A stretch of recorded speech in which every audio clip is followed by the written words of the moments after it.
Welcome to my channel, Let's Summarize It. My name is Hussam Al-Daman. Today we're going to talk about how to protect our time in case online teaching continues. Now we know that teaching is a selfless profession where it's easy to give without restriction.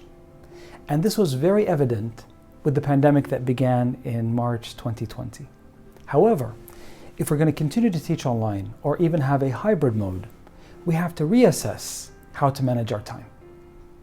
Today we're going to talk about two very important articles that provide useful and actionable tips that we can put to use. The first is an article that was published in Faculty Focus. Its title is Why You Should Be a Selfish Instructor. This was published by Shazima Ahmed and Juliet Spencer, March 2021.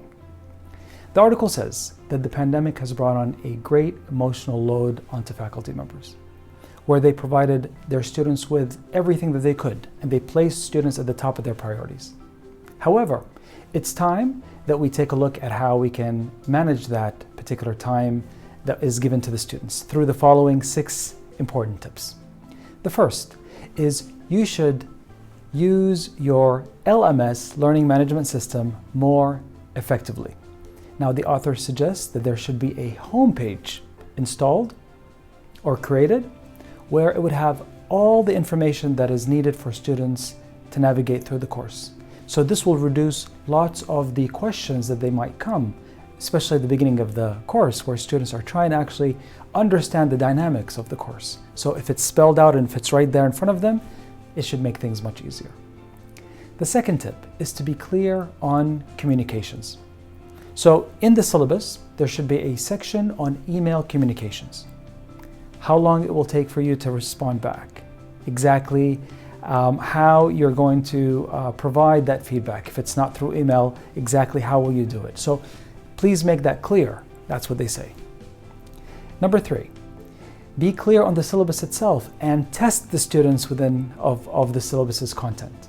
So in the past, perhaps we provided, let's say, just bullet points of certain information.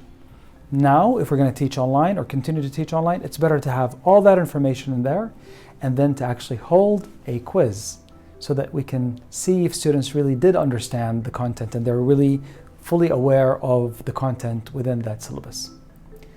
Number 4, use your calendar wisely. Block off some time for certain activities. Now, this could be grading. So it's right there, set. Now, what they said, and this was very interesting, that if you don't finish the task that you're supposed to finish, you should not continue. You should actually come back to it later. So the idea is to budget your time so that you don't really give too much of your own private time towards any specific activity, and that you can actually have more time to do other things. And then you can come back to those marking, providing feedback, writing exams, assignments, etc. You can come back and do them on a different day. Number 5, give the gift of time. Now, this is a very interesting point that they mentioned. I'm not quite sure if this is going to fit with everybody's philosophy of teaching. However, what they said was that we should actually allow students the option to submit certain assignments late, however, with penalty. So if this is made clear to them from the beginning, they will know what the consequences are, and we actually give them time to do it more than the time that it is supposed to be given. So what that means is if an assignment takes 1 week and they submit it, let's say, after 9 days, then they're going to be actually deducted certain points, and they know that from the beginning. And that saves time. That's the whole point of communication back and forth with them and treating each case separately. But if they know that there's a policy about this and you're okay with receiving late assignments, as long as they know from the beginning that they're going to be penalized, then it's all okay. Number 6, give the gift of time to yourself. Now, perhaps this summarizes everything that was mentioned earlier, which is take care of yourself and take care of your time. Don't give too much time to the students. And I know this sounds very counterintuitive because it seems like this is what we do. However, that's not productive in the long term. That worked well during the emergency mode during the pandemic, but if we're going to continue to teach online in the future, we've got to change our ways so that we can actually have more effective way of teaching our students. The second article is entitled 8 Time Management Tips for online teaching. Now this is from the K. Patricia Cross Academy.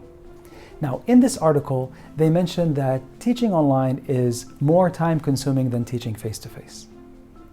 And it's time that we find ways to manage the time to teach better online. So they provide 8 different tips. The first is to hold virtual office hours. Now, the benefit of this, and of course on regular basis, even if students don't show up, we should stick with that. The point is, if students know that there's a specific time when they can come and ask questions, then that saves time instead of them asking questions all the time. So they can save that a lot of questions for the virtual office hour. And they did mention that if students don't show up, then you can of course use that time, because it's already blocked off, to do other tasks so it's not wasted. Number 2, or the second tip, is to address individual questions to the full group, which I thought was very interesting, because they mention and they say that whenever one student asks a question, this question is often in the minds of other students as well. So we should perhaps provide those questions and answers to students so that they can actually not ask repeat questions over and over. So they suggest perhaps using a discussion board forum or a frequently asked question page that can actually be updated on a regular basis. Number 3, setting expectations for feedback. Now this is similar to a tip that was given in the prior article, where they say let students know when to expect responses to their questions or emails. So do students expect that we should reply immediately? So is this a texting situation or is it an email? So we have to let them know exactly how long it takes for us to respond, and sometimes maybe we cannot respond during weekends. If that's the case, then let them know. Number 4, establish a routine.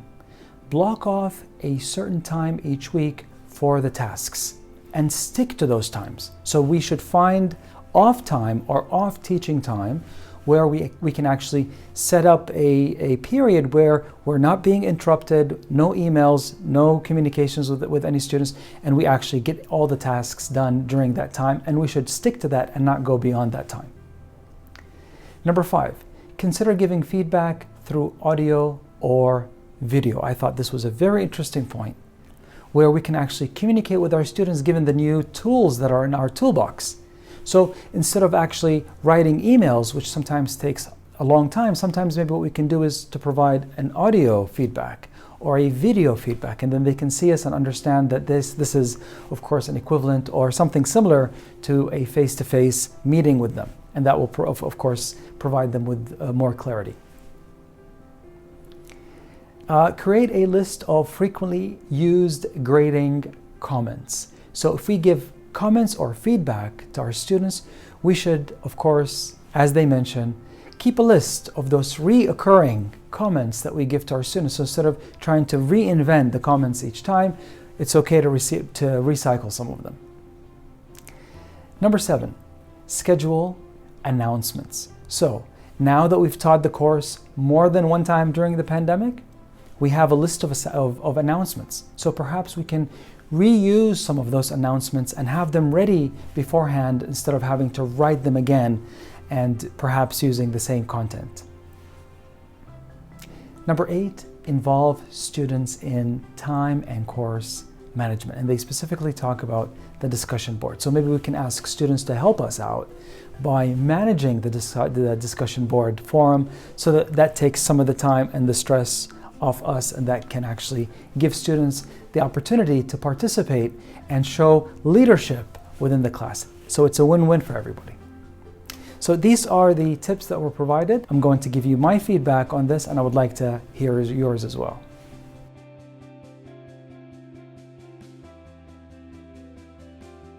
The advice that was given in the articles was very useful. However, I think some people might cherry pick and select the ones that they find more appropriate. So we don't have to stick with all of the 6 points that were given in the first article and all of the 8 that were given in the second article.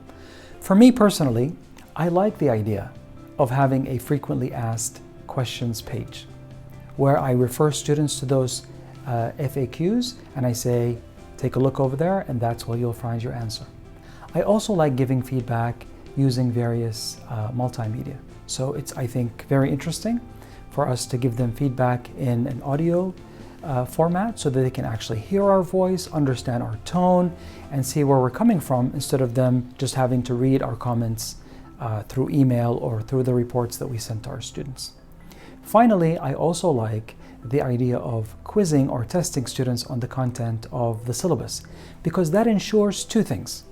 Number one, that it's super critical and important that they know how the course is being conducted and some of the housekeeping rules. Secondly, they of course become aware of that information, so that takes off lots of the questions that might come later where students are trying to actually get information for the first time where it's always been there for them, but they just haven't read it. This is my take. I would like to hear yours as well.